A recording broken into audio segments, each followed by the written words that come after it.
Haryana CM Manohar Lal ने यमुनानगर में जनसंवाद कार्यक्रम किया। जनसंवाद कार्यक्रम में अलग अलग गांव से पहुंचे लोगों ने सीएम मनोहर लाल को अपनी समस्याएं बताई। सीएम मनोहर लाल ने मौके पर ही कई शिकायतों का निपटारा भी किया। पेंडिंग शिकायतों के लिए उन्होंने संबंधित विभाग के अधिकारियों को निर्देश दिए कि लोगों की शिकायतों का तय समय सीमा के तहत समाधान होना चाहिए। उन्होंने लोगों को भी संबोधित किया। संबोधित करते हुए कहा कि परिवार पहचान पत्र योजना का प्रदेश की जनता को फायदा मिल रहा है।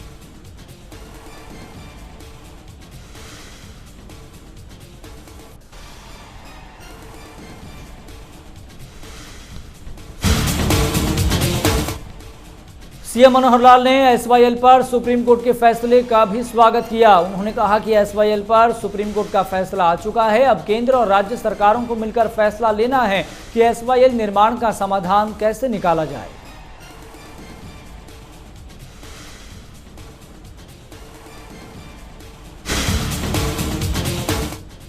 हरियाणा के पूर्व शिक्षा मंत्री रामविलास शर्मा ने चंडीगढ़ में प्रेस कॉन्फ्रेंस की। इस दौरान उन्होंने एसवाईएल पर सुप्रीम कोर्ट के फैसले का समर्थन किया। उन्होंने कहा कि कांग्रेस की फूट डालो राज करो की नीति है। रामविलास शर्मा ने कहा कि हरियाणा के 5 जिलों की आबादी पानी के बिना पलायन कर रही है।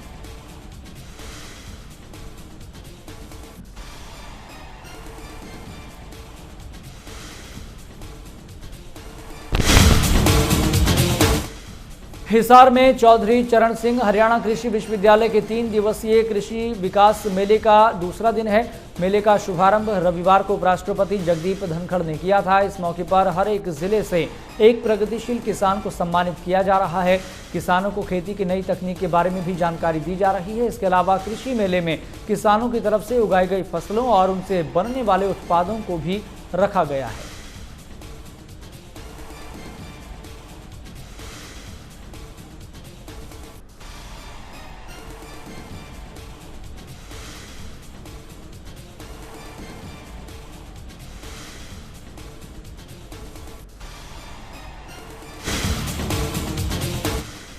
हरियाणा सरकार की तरफ से ग्रुप ए और ग्रुप बी पदों के सभी कैडर में अनुसूचित जाति के कर्मचारियों के लिए पदोन्नति में 20% आरक्षण देने का फैसला लिया गया। सरकार के इस फैसले से अनुसूचित जाति के कर्मचारियों में खुशी की लहर है। इसको लेकर भाजपा ओबीसी मोर्चा के राष्ट्रीय कार्यकारिणी सदस्य और नगर निगम मेयर मदन चौहान ने शिक्षा मंत्री कंवरपाल गुर्जर का आभार व्यक्त किया।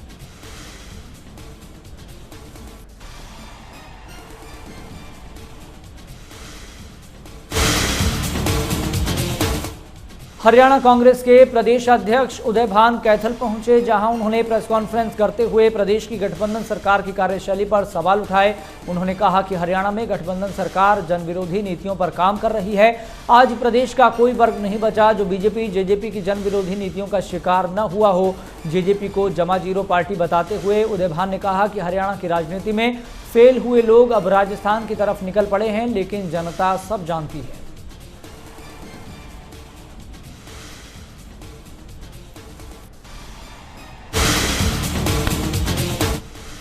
एशियन गेम्स में शूटिंग में झज्जर के गांव निमाणा की रहने वाली पलक गुलिया ने गोल्ड जीतकर देश और प्रदेश का नाम रोशन किया। गांव आने पर पलक के सम्मान में कार्यक्रम का आयोजन किया गया। कार्यक्रम में बतौर मुख्य अतिथि हरियाणा बीजेपी के प्रदेश अध्यक्ष ओपी धनखड़ समेत अलग अलग पार्टी के नेता मौजूद रहे और पलक गुलिया को बधाई दी।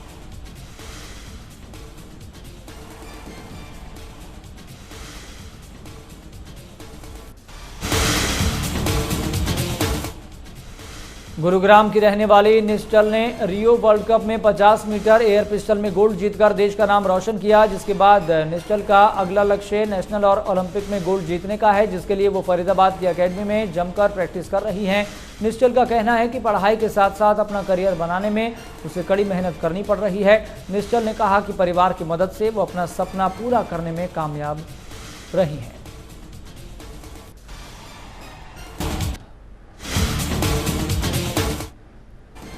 यमुनानगर के संधाला गांव के युवक की मौत को लेकर पुलिस प्रशासन के खिलाफ जमकर नारेबाजी की गई। मृतक का नाम गौरव है। गौरव के भाई विक्रम ने बताया कि 2 दिन पहले गौरव की मौत हो गई। उसके शरीर पर चोट के निशान हैं। थाना जटलाना प्रभारी संदीप कुमार और रादौर डीएसपी गुरमेल सिंह परिवार को केवल झूठे आश्वासन दे रहे हैं। उन्होंने घाटी के मालिकों के खिलाफ कोई कार्रवाई नहीं की है।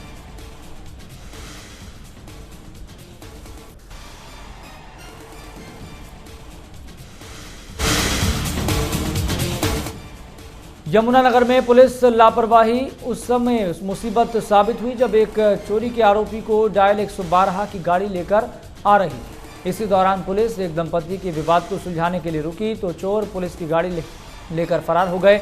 वहीं पुलिस ने गाड़ी को बरामद कर लिया, लेकिन चोरी का आरोपी फरार हो गया।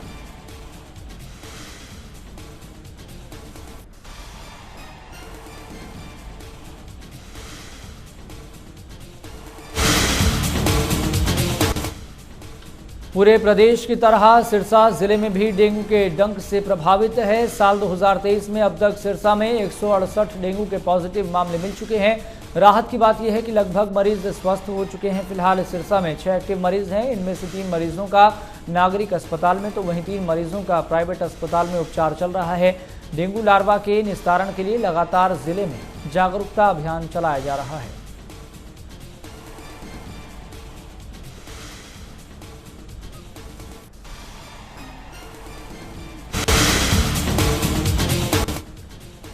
पानीपत के समालखा की पंचवटी कॉलोनी में एक युवक की चाकू से गोदकर हत्या कर दी गई। मामले में पुलिस ने 5 आरोपियों के खिलाफ हत्या का केस दर्ज कर जांच पड़ताल शुरू कर दी है।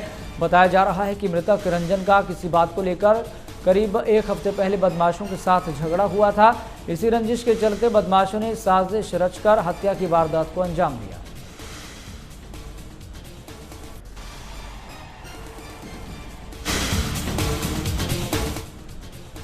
धान की सरकारी खरीद शुरू हो चुकी है। इसी के चलते किसान अपनी फसलों को लेकर मंडियों में पहुंच रहे हैं। बल्लभगढ़ की अनाज मंडी में भी किसान अपनी फसलों को लेकर पहुंच रहे हैं। धान और बाजरे की सरकारी खरीद बढ़ती जा रही है। धान की खरीद अब तक 3200 क्विंटल हो चुकी है। बाजरे की 300 क्विंटल खरीद हो चुकी है।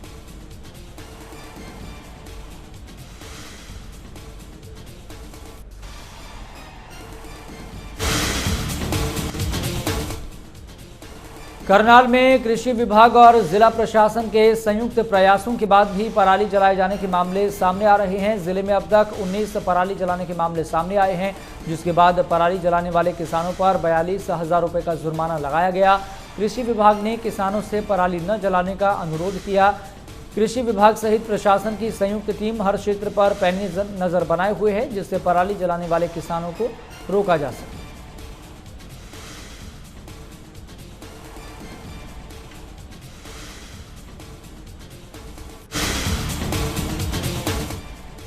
कुरुक्षेत्र पुलिस ने मोबाइल टावर्स के सामान चोरी करने के आरोप में 3 युवकों को गिरफ्तार किया। पुलिस ने आरोपियों के पास से चोरी की गई कार, औजार और 15,000 रुपये की नकदी बरामद की।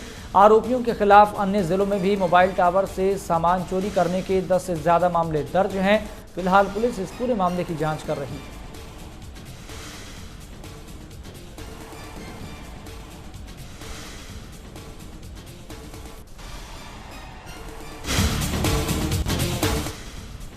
हरियाणा रोडवेज के चालक और परिचालक के साथ निजी बस के चालक और परिचालक द्वारा मारपीट का मामला सामने आया। चालक और परिचालक के साथ हुई मारपीट के विरोध में रोडवेज कर्मचारियों ने धरना दिया। आरोपियों की जल्द से जल्द गिरफ्तारी की मांग की है। सूचना मिलने पर मौके पर पहुंची पुलिस ने मामले में कार्रवाई का आश्वासन दिया, जिसके बाद कर्मचारियों द्वारा धरना खत्म कर दिया गया और काम पर लौट गए। कर्मचारियों ने कहा कि अगर 2 दिन आरोपियों पर कार्रवाई नहीं की गई तो फिर दोबारा से हड़ताल करेंगे।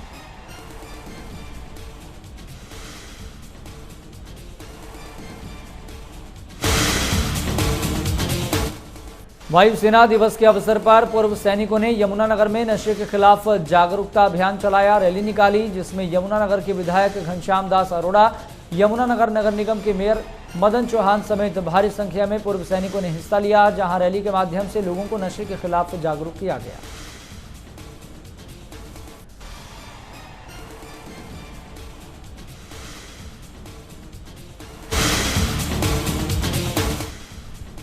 पानीपत हरिद्वार रोड पर जलालपुर गांव स्थित फैक्ट्री में 3 श्रमिकों की मौत मामले में पुलिस ने केस दर्ज कर लिया है। पुलिस फैक्ट्री के तीनों मालिकों के खिलाफ हत्या का केस दर्ज कर चुकी है। डीएसपी धर्मवीर खर्ब ने बताया कि मृतकों के परिजनों ने फैक्ट्री मालिक पर हत्या के आरोप लगाए थे, जिसके बाद मामले में कार्रवाई की गई है।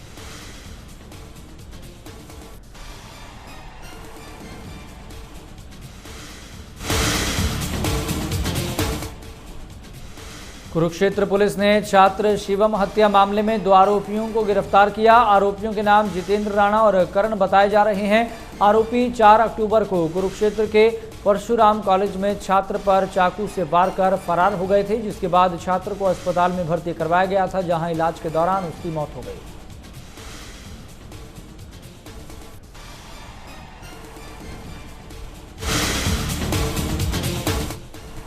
फतेहाबाद के सिरसा रोड स्थित बस स्टैंड के पास खड़ी कार में अचानक आग लग गई। आग की सूचना मिलने के बाद पुलिस की टीम मौके पर पहुंची। फायर ब्रिगेड ने भी बड़ी संख्या में मौजूदगी दर्ज करवाई। मौके पर पहुंची फायर ब्रिगेड की टीम ने कड़ी मशक्कत के बाद आग पर काबू पाया। फिलहाल कार किसकी है, इसको लेकर जानकारी जुटाई जा रही है।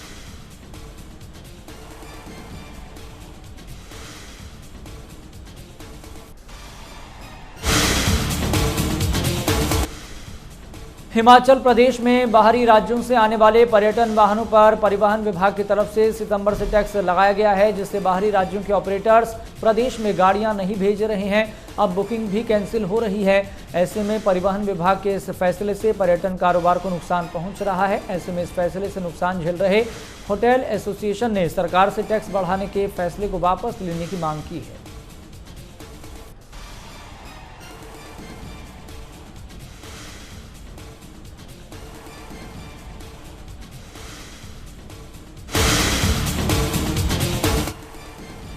सोलन में पुलिस की स्पेशल टीम ने नशे के खिलाफ कार्रवाई करते हुए एक नशा तस्कर को अटारी वाघा बॉर्डर से गिरफ्तार किया। गिरफ्तार किया गया आरोपी भारत पाकिस्तान सीमा से हेरोइन और चिट्टे की तस्करी करता था। पुलिस आरोपी से पूछताछ कर उसके साथ जुड़े अन्य आरोपियों का भी पता लगा रही है।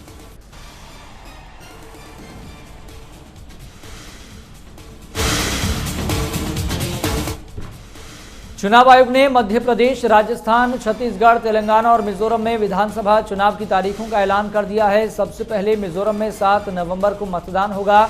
इसके बाद मध्य प्रदेश में 17 नवंबर को मतदान होगा। छत्तीसगढ़ में 2 चरणों 7 नवंबर और 17 नवंबर को वोटिंग होगी। वहीं 23 नवंबर को राजस्थान और 30 नवंबर को तेलंगाना में वोट डाले जाएंगे। सभी 5 राज्यों में नतीजे 3 दिसंबर को सामने आएंगे।